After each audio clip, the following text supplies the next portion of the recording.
A chronological Bible in 365 episodes. This is episode 257, continuing in Ezra, and also including Esther. In the reign of Ahasuerus, in the beginning of his reign, they wrote an accusation against the inhabitants of Judah and Jerusalem. Now the temple was finished on the 3rd day of the month of Adar, which was in the 6th year of the reign of King Darius.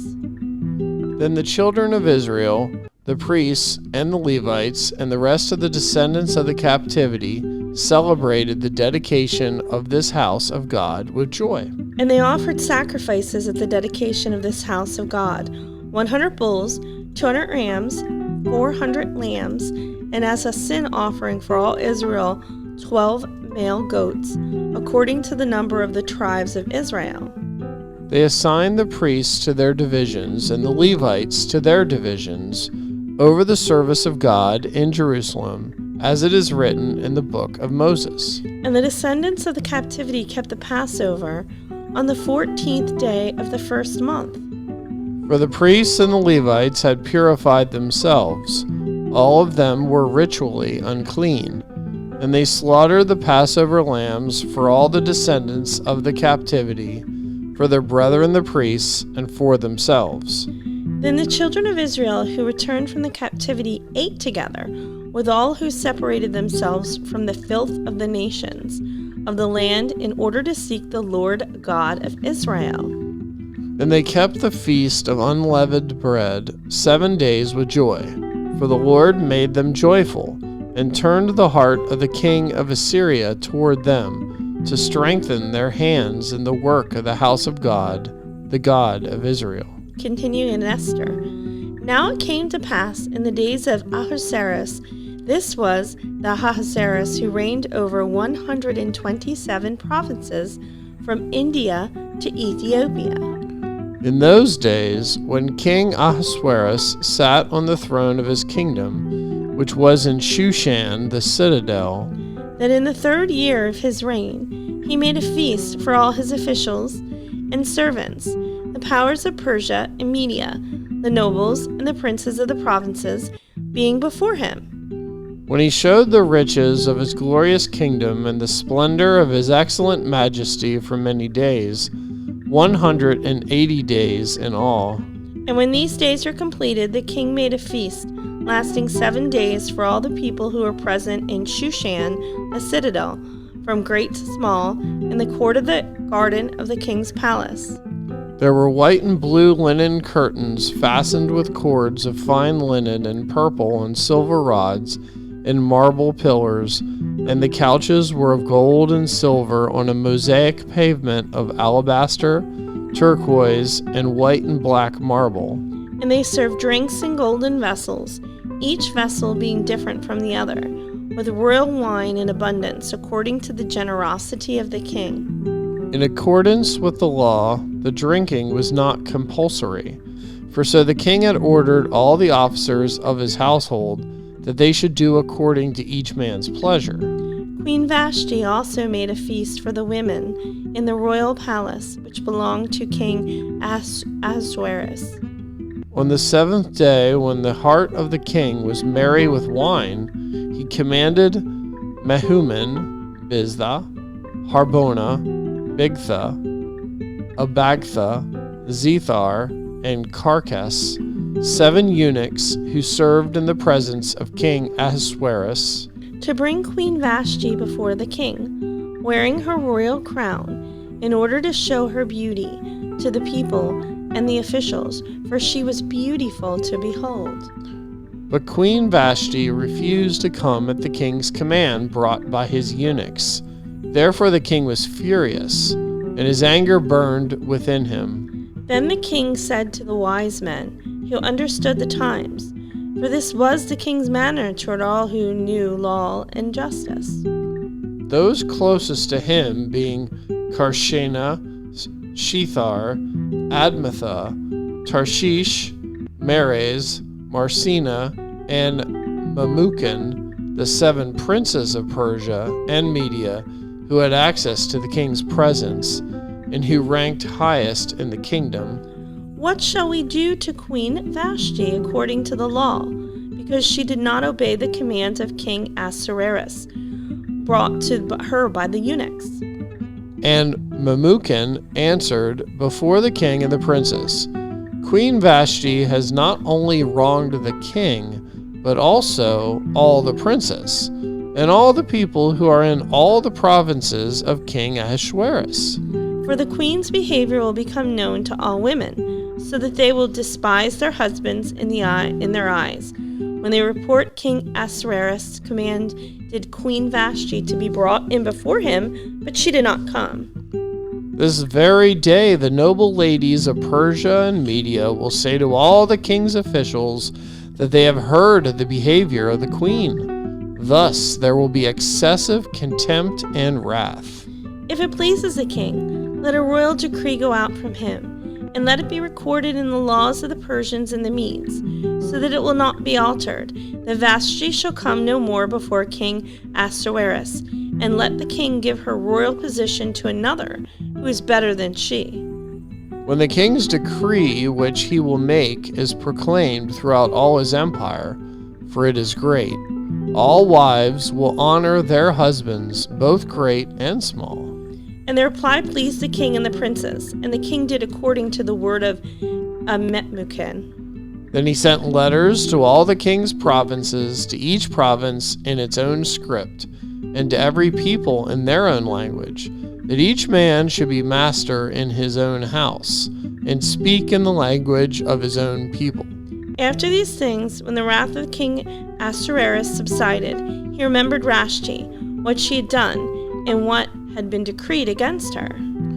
Then the king's servants who attended him said, "Let beautiful young virgins be sought for the king." And let the king appoint officers in all the provinces of his kingdom, and they may gather all the beautiful young virgins to Shushan, the citadel, into the women's quarters, under the custody of Hegai, the king's eunuch, custodian of the women, and let beauty preparations be given to them. Then let the young woman who pleases the king be queen instead of Vashti. This thing pleased the king, and he did so. In Shushan, the citadel, there was a certain Jew whose name was Mordecai, the son of Jar, the son of Shimei, the son of Kish, a Benjaminite. Kish had been carried away from Jerusalem with the captives who had been captured with Jeconiah, king of Judah, whom Nebuchadnezzar, the king of Babylon, had carried away. And Mordecai had brought up Hadassah, that is, Esther, his uncle's daughter, for she had neither father nor mother. The young woman was lovely and beautiful. When her father and mother died, Mordecai took her as his own daughter. So it was, when the king's command and decree were heard, and when many young women were gathered at Shushan the citadel, under the custody of Hegai, that Esther also was taken to the king's palace, into the care of Hegai, the custodian of the women. Now the young woman pleased him, and she obtained his favor. So he readily gave beauty preparations to her, besides her allowance. Then 7 choice maidservants were provided for her from the king's palace, and he moved her and her maidservants to the best place in the house of the women. Esther had not revealed her people or family, for Mordecai had charged her not to reveal it.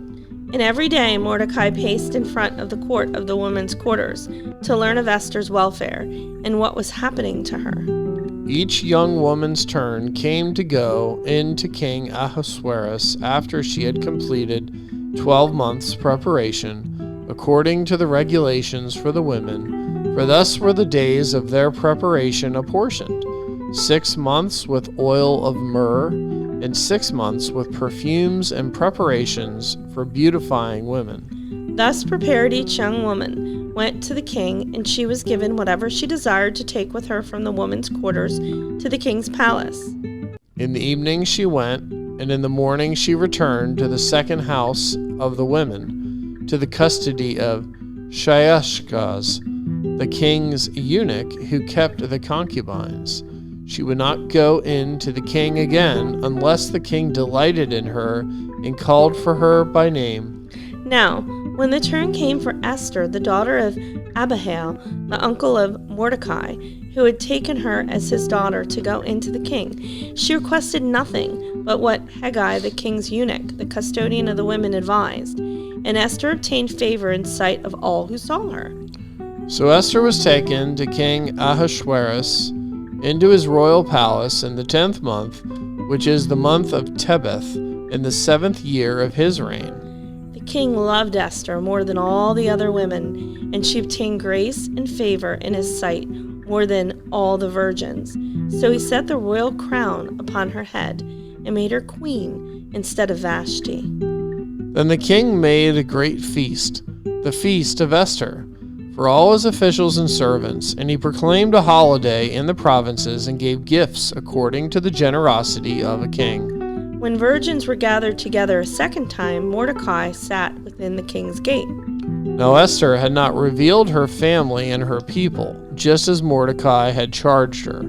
For Esther obeyed the command of Mordecai as when she was brought up by him. In those days, while Mordecai sat within the king's gate, two of the king's eunuchs, Bigthan and Teresh, doorkeepers, became furious and sought to lay hands on King Ahasuerus. So the matter became known to Mordecai, who told Queen Esther, and Esther informed the king in Mordecai's name. And when an inquiry was made into the matter, it was confirmed, and both were hanged on the gallows. And it was written in the book of the Chronicles in the presence of the king. After these things, King Ahasuerus promoted Haman, the son of Hammedatha the Agagite, and advanced him and set his seat above all the princes who were with him. And all the king's servants who were within the king's gate bowed and paid homage to Haman, for so the king had commanded concerning him. But Mordecai would not bow or pay homage. Then the king's servants who were within the king's gate said to Mordecai, "Why do you transgress the king's command?" Now it happened, when they spoke to him daily, he would not listen to them. And they told it to Haman to see whether Mordecai's words would stand, for Mordecai had told them that he was a Jew. When Haman saw that Mordecai did not bow or pay him homage, Haman was filled with wrath. But he disdained to lay hands on Mordecai alone, for they had told him of the people of Mordecai. Instead, Haman sought to destroy all the Jews who were throughout the whole kingdom of Ahasuerus, the people of Mordecai. In the 1st month, which is the month of Nisan, in the 12th year of King Ahasuerus, they cast Pur, that is, the lot, before Haman to determine the day and the month until it fell on the 12th month, which is the month of Adar. Then Haman said to King Ahasuerus, "There is a certain people scattered and dispersed among the people in all the provinces of your kingdom. Their laws are different from all other peoples, and they do not keep the king's laws. Therefore it is not fitting for the king to let them remain. If it pleases the king, let a decree be written that they be destroyed, and I will pay 10,000 talents of silver into the hands of those who do the work, to bring it into the king's treasuries." So the king took his signet ring from his hand and gave it to Haman, the son of Hammedatha the Agagite, the enemy of the Jews. And the king said to Haman, "The money and the people are given to you, to do with them as seems good to you." Then the king's scribes were called on the 13th day of the month, and a decree was written, according to all Haman commanded, to the king's satraps, to the governors who were over each province, to the officials of all the people, to every province according to its script, and to every people in their language. In the name of King Ahasuerus it was written and sealed with the king's signet ring. And the letters were sent by couriers into all the king's provinces, to destroy, to kill, and to annihilate all the Jews, both young and old, little children and women, in one day, on the 13th day of the 12th month, which is the month of Adar, and to plunder their possessions. A copy of the document was to be issued as law in every province, being published for all people, that they should be ready for that day. The couriers went out hastened by the king's command, and the decree was proclaimed in Shushan the citadel. So the king and Haman sat down to drink, but the city of Shushan was perplexed. When Mordecai learned all that had happened, he tore his clothes and put on his sackcloth and ashes, and went out into the midst of the city. He cried out with a loud and bitter cry. He went as far as the front of the king's gate, for no one might enter the king's gate clothed with sackcloth. And in every province where the king's command and decree arrived, there was great mourning among the Jews, with fasting, weeping, and wailing, and many lay in sackcloth and ashes. So Esther's maids and eunuchs came and told her, and the queen was deeply distressed. Then she sent garments to clothe Mordecai and take his sackcloth away from him, but he would not accept them. Then Esther called Hathach, one of the king's eunuchs, whom he had appointed to attend her, and she gave him a command concerning Mordecai, to learn what and why this was. So Hathach went out to Mordecai in the city square that was in front of the king's gate. And Mordecai told him all that had happened to him, and the sum of money that Haman had promised to pay into the king's treasuries to destroy the Jews. He also gave him a copy of the written decree for their destruction, which was given at Shushan, that he might show it to Esther and explain it to her, and that he might command her to go to the king to make supplication to him and plead before him for her people. So Hathach returned and told Esther the words of Mordecai. Then Esther spoke to Hathach and gave him a command for Mordecai. All the king's servants and the people of the king's provinces know that any man or woman who goes into the inner court to the king, who has not been called, he has but one law: put all to death, except the one to whom the king holds out the golden scepter, that he may live. Yet I myself have not been called to go in to the king these 30 days. So they told Mordecai Esther's words. And Mordecai told them to answer Esther, "Do not think in your heart that you will escape the king's palace any more than all the other Jews. For if you remain completely silent at this time, relief and deliverance will arise for the Jews from another place.